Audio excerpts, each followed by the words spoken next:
semuanya. Kali ini kita akan membahas tentang konsep sistem informasi. Pertemuan kali ini masuk ke dalam pertemuan 12 tentang knowledge management. Sebelum kita masuk ke dalam materi, ada salah satu quote dari Peter Drucker yang berisi "The basic economic resource is no longer capital, nor natural resources, nor labor. IT is and will be knowledge. Knowledge as a strategic resource." Pengetahuan merupakan aset strategis. 1. Rare. 2. Can add value. 3. Cannot be replaced. 4. Cannot be imitated. Perusahaan dapat mempertahankan posisi yang unggul dan kompetitif menggunakan knowledge, sehingga memperoleh keuntungan yang lebih tinggi. KM merupakan proses yang sistematis dalam membuat dan mengelola organisasi dengan memanfaatkan knowledge untuk menciptakan business value dan menghasilkan keuntungan yang kompetitif. Knowledge Triangle. Knowledge, awareness, and understanding of information gained through experience.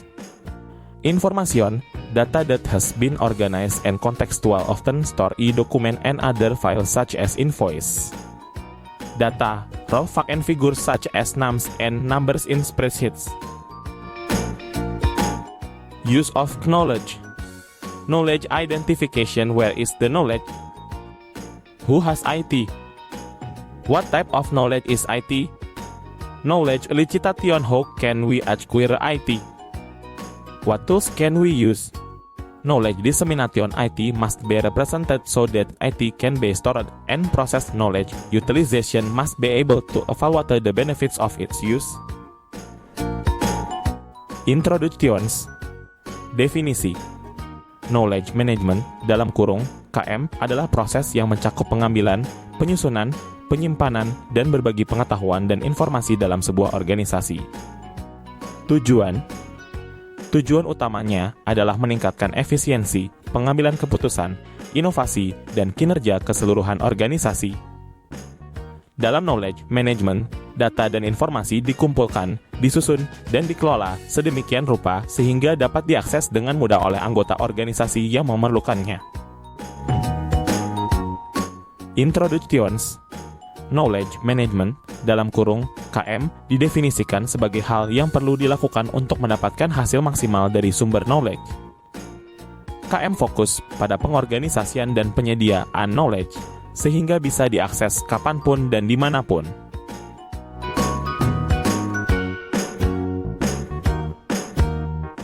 Forces driving KM. Increasing domain complexity. Accelerating market instability. Insensitive speed of responsiveness. Diminishing individual experience.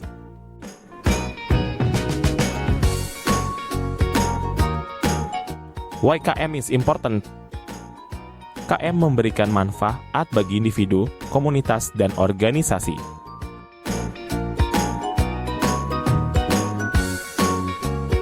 For individu. 1. Membantu mengerjakan tugas dan menghemat waktu dalam pengambilan keputusan dan penyelesaian masalah. 2. Memperoleh informasi up-to-date. 3. Memberikan tantangan dan kesempatan untuk berkontribusi. For community. 1. Mengembangkan kemampuan personal. 2. Peer-to-peer mentoring. 3. Memfasilitasi networking dan collaboration yang lebih efektif. 4. Mengembangkan kode etik profesional. For organization. 1. Membantu mendorong strategi organisasi. 2. Menyelesaikan masalah dengan cepat. 3. Menyebarkan praktik baik. 4. Meningkatkan knowledge embedded pada produk dan layanan. 5. Meningkatkan peluang inovasi. 6. Memungkinkan organisasi untuk lebih unggul dalam kompetisi. 7. Membangun memori organisasi. Benefit of KM. Meningkatkan efisiensi. Informasi yang terstruktur memungkinkan proses kerja yang lebih efisien. Pengambilan keputusan yang lebih baik. Dengan akses mudah ke pengetahuan, keputusan yang lebih baik dapat diambil. Mendorong inovasi. Berbagi ide dan praktik terbaik mempromosikan inovasi. Kepuasan pelanggan. Pengetahuan yang mudah diakses membantu dalam memberikan layanan yang lebih baik kepada pelanggan. Kultur pembelajaran berkelanjutan. Mendorong pertumbuhan pribadi dan profesional karyawan. Implementasi KM memberikan manfaat konkret dan memberdayakan organisasi untuk bersaing dalam lingkungan bisnis yang cepat berubah.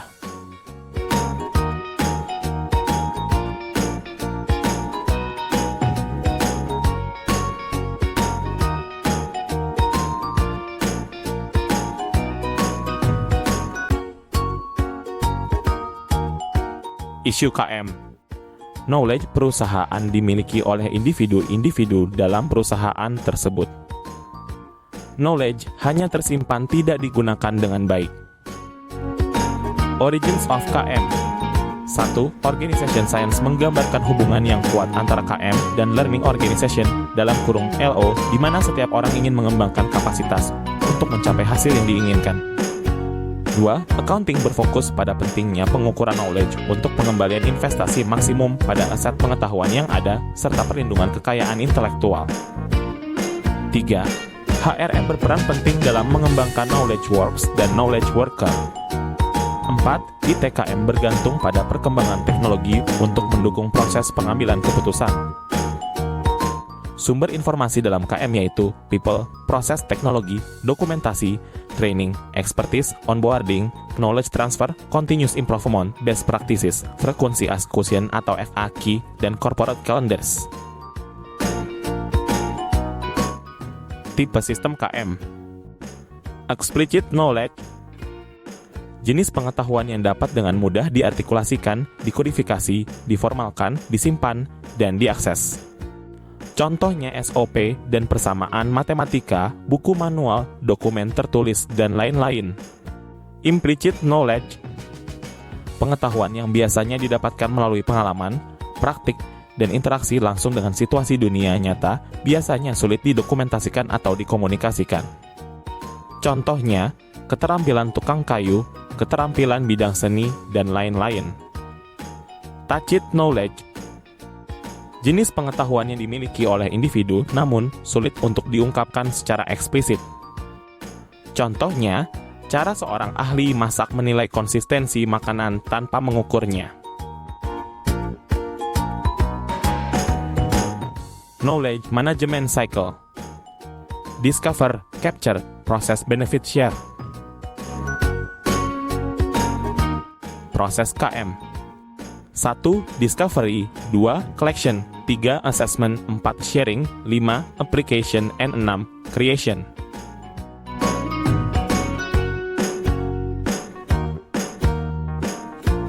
Satu. Discovery informasi dapat dikumpulkan dari berbagai sumber seperti orang, data, dan catatan. Dapat berupa keahlian karyawan atau pengalaman karyawan. Proses ini bisa dilakukan dengan memahami proses bisnis organisasi. 2. Collection. Pengumpulan informasi yang tersedia pada organisasi melakukan audit staff, sumber informasi eksternal, dan dokumentasi. Digitalisasi dapat membantu pengumpulan data yang lebih efisien. 3. Assessment. Melakukan analisis terhadap informasi yang dikumpulkan. Evaluasi dan mengorganisasikan data sehingga lebih terstruktur dan mudah diakses. Memastikan informasi terkini, akurat, dan memiliki value bagi organisasi. 4. Sharing. Memberikan informasi yang relevan sesuai dengan keahlian atau job desk karyawan. Contoh cara berbagi informasi dalam organisasi adalah sosial media, memberikan pelatihan dan sosialisasi, papan buletin, berita atau pengumuman organisasi DLL. 5. Application. Memanfaatkan informasi yang telah diperoleh. Tujuannya adalah untuk meningkatkan akurasi, produktivitas, inovasi, dan proses pengambilan keputusan. 6. Creation. merupakan tahap akhir dari proses KM, tujuannya untuk melakukan manajemen pengetahuan dalam kurung KM yang berkelanjutan untuk meningkatkan produktivitas dan manfaat kinerja. Di bawah ini merupakan penjelasan mengenai alur dari Knowledge Business Value Chain.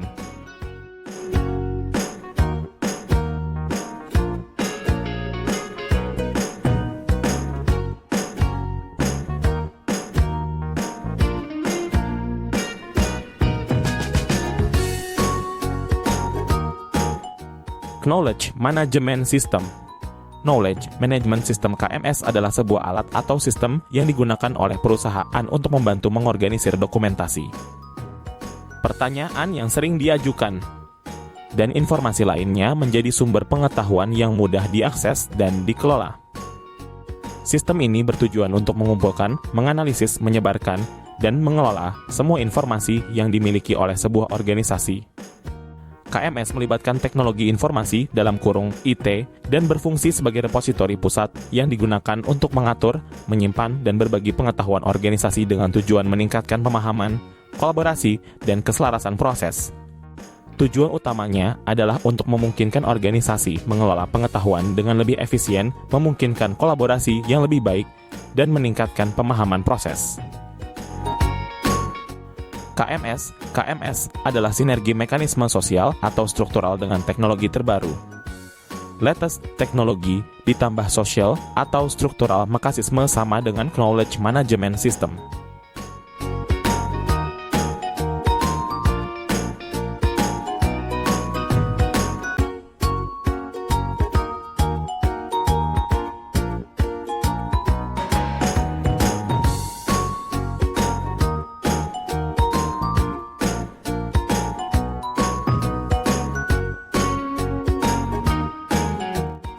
Major types of KMS.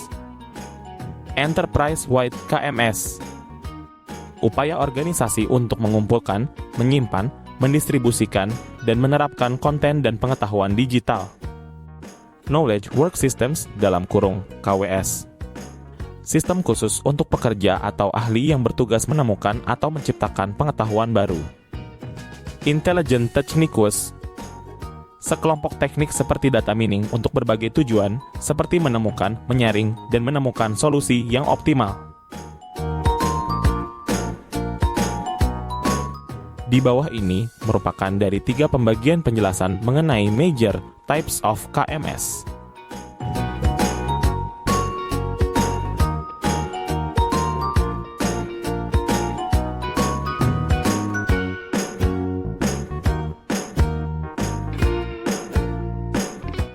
Contoh KMS.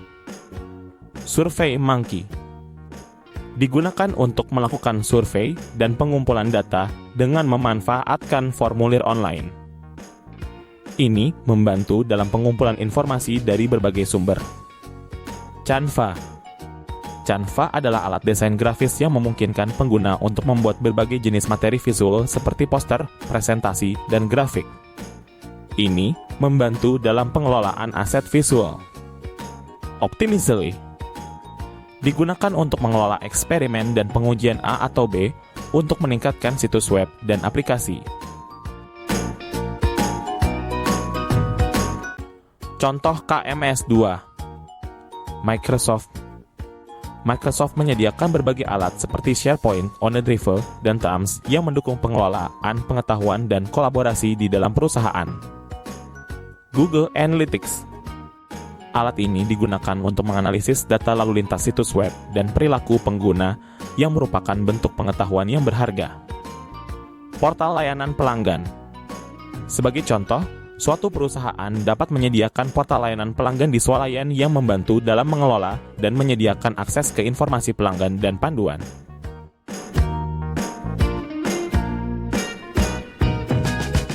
Efektif KM. KM yang efektif merupakan kombinasi dari beberapa faktor, yaitu proses organisasi, orang, dan teknologi. 1. Knowledge pertama kali diciptakan dari pikiran manusia. 2. KM harus mampu mengidentifikasi cara untuk menstimulasi kemampuan karyawan untuk mengembangkan atau menciptakan pengetahuan baru. 3. Teknologi KM harus mampu ekstrak, create, represent, organize, reuse, and renew pengetahuan.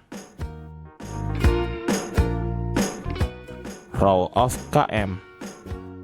KM membantu dalam perolehan informasi, biasanya melibatkan dokumen, data, dan panduan. Peran utama dari KM adalah untuk mencegah informasi hilang dan fokus pada budaya berbagi informasi. Terima kasih sudah menonton video ini, semoga bermanfaat. Dan apabila ada pertanyaan, silakan kirim pertanyaan ke nindirzafika@upv.ac.id. See you!